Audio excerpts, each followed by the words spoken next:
ನಮಸ್ಕಾರ ಎಲ್ರಿಗೂ. ನಮ್ಮ ಜೀವನದಲ್ಲಿ ಸ್ನೇಹ ಅನ್ನೋದೊಂದು ಅತ್ಯಮೂಲ್ಯವಾದಂಥ ಸಂಬಂಧ. ದುರ್ಗಸಿಂಹನ ಪಂಚತಂತ್ರ, ಕರ್ನಾಟಕ ಪಂಚತಂತ್ರದಲ್ಲಿ 5ನೆಯ ತಂತ್ರವಾದಂತಹ ಮಿತ್ರ ಕಾರ್ಯ ಪ್ರಕರಣದಲ್ಲಿ ಅತ್ಯಂತ ಅದ್ಭುತವಾಗಿ ಕಥೆಗಳನ್ನು ಎಳೆದು ನಮಗೆ ಕೊಟ್ಟಿರ್ತಕ್ಕಂಥದ್ದು. ಅದರಲ್ಲಿ ಕಾಗೆ, ಆಮೆ, ಜಿಂಕೆ, ಇಲಿಗಳ ಕತೆ ಬಹಳ ಮುಖ್ಯವಾದಂಥದ್ದು. ಪಕ್ಷಿರಾಜ ಚಿತ್ರಗ್ರೀವನನ್ನು ಉಳಿಸಿದಂತಹ ಆ ಕಪೋತ ಪಕ್ಷಿರಾಜನನ್ನು ಹಿರಣ್ಯರೋಮನೆಂಬ ಇಲಿ ಉಳಿಸುವಂಥದ್ದು ಆ ಕಥೆ. ಹಾಗೆಯೇ ಒಂದು ಇಲಿ ಆನೆಯನ್ನು ಉಳಿಸುವಂಥದ್ದು. ಇದೆಲ್ಲವೂ ಸಾಧ್ಯವಾಗಿದ್ದು ಸ್ನೇಹದಿಂದ ಮಾತ್ರ ಅಂತ. ಸ್ವಚ್ಛತಾ ತ್ಯಾಗಿತ ಶೌರ್ಯಂ ಸಮಾನ ಸುಖ ದುಃಖಿತ ಅನುರಾಗಶ್ಚ ದಾಕ್ಷಿಣ್ಯಂ ಸತ್ಯಂ ಶೌಚಂ ಸಹೃದ್ಗುಣ.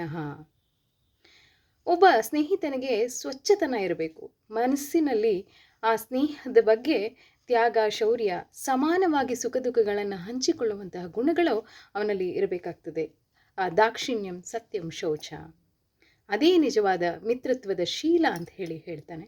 ಹಾಗೆ ಕರ್ತವ್ಯಾನಿ ಚಮಿತ್ರಾಣಿ ದುರ್ಬಲಾನಿ ಬಲಾನಿ ವಾ ಹಸ್ತಿಯುಧಂ ವನೇ ಬುದ್ಧಂ ಮೂಷಕಶ್ಚೈವ ವಿಮಚ್ಚುತೆಯೇ. ಬಲಹೀನನಾದ ಅಂತವನು ಕೂಡ ಬಲವರ್ಧನೆಯಲ್ಲಿ ಹಿರಿದವನಾದ ಆನೆಯನ್ನು ರಕ್ಷಿಸುವಂತೆ ಆ ಸ್ನೇಹ ಅಂತಹ ಒಂದು ಶಕ್ತಿಯನ್ನು ಪಡ್ಕೊಂಡಿದೆ ಅಂತ ಹೇಳಿ.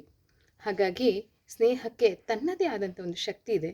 ಅಂಥ ಸ್ನೇಹ ಅತ್ಯಂತ ಅಮೂಲ್ಯವಾದದ್ದು. ಅದನ್ನು ಉಳಿಸಿ ಬೆಳೆಸಿಕೊಳ್ಳೋದು ನಮ್ಮ ಕೈಯಲ್ಲಿದೆ. ನಮಸ್ಕಾರ.